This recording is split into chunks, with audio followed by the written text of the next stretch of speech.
What's going on, guys? Welcome back to the channel. Hope you guys enjoyed the video.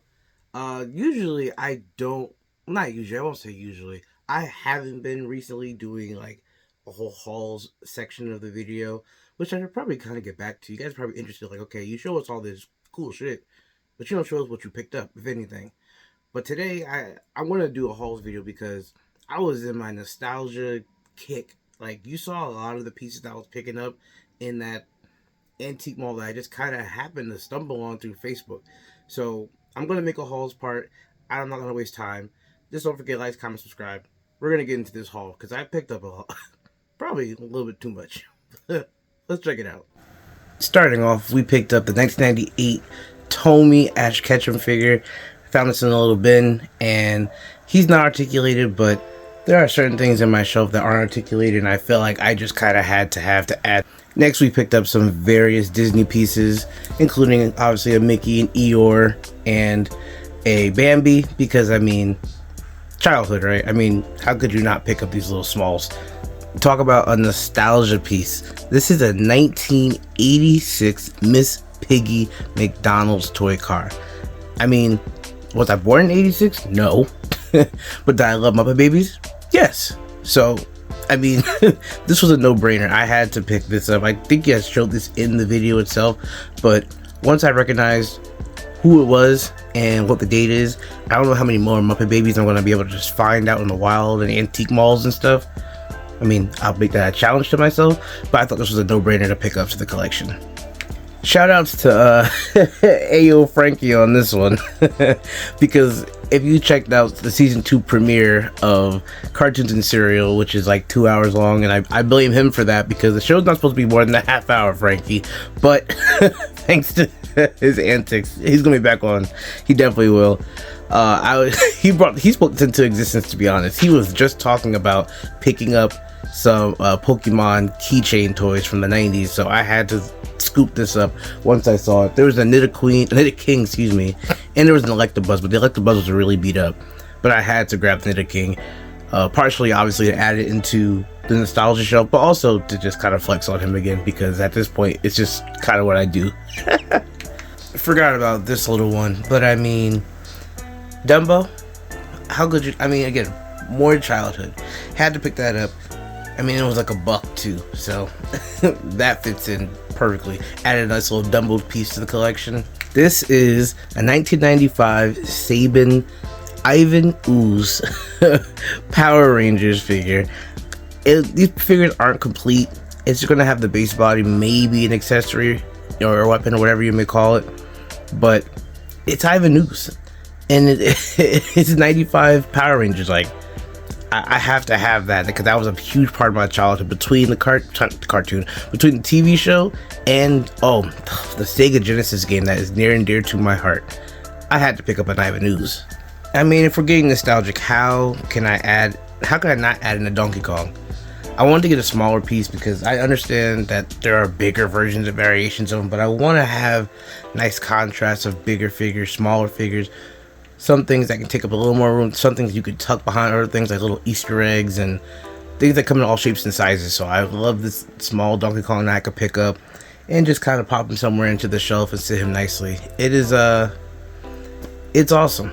It is just like an awesome little piece to add. These next two, you're gonna be like, this was a good pick. These were some good ones.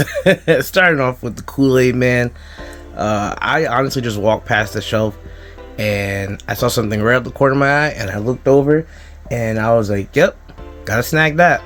And I mean, with all the other mascots they do, I feel like it won't be long before Jada Toys does a Kool-Aid Man, which I'm gonna love and I'm gonna pick up, and he's gonna be my modern interpretation of it. But for my vintage, retro, nostalgia shelf, whatever you want to call it, I had little Kool-Aid Man toys like this growing up, so I had to pick it. This was also a no-brainer. Kool-Aid Man, and now the Hawaiian Punch guy. I mean, how could I not grab this if I picked up the Kool-Aid Man? Like, you gotta have both. I saw him in box, and yes, now he's out of box. The car was beat up, so I didn't feel too bad about it. It's a keychain, obviously, but I may take the chain off. I don't know.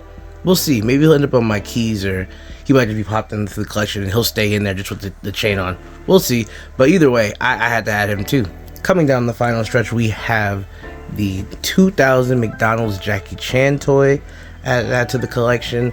I know there's Jackie Chan toys coming out, but those are more of like, those are the real versions of him and everything.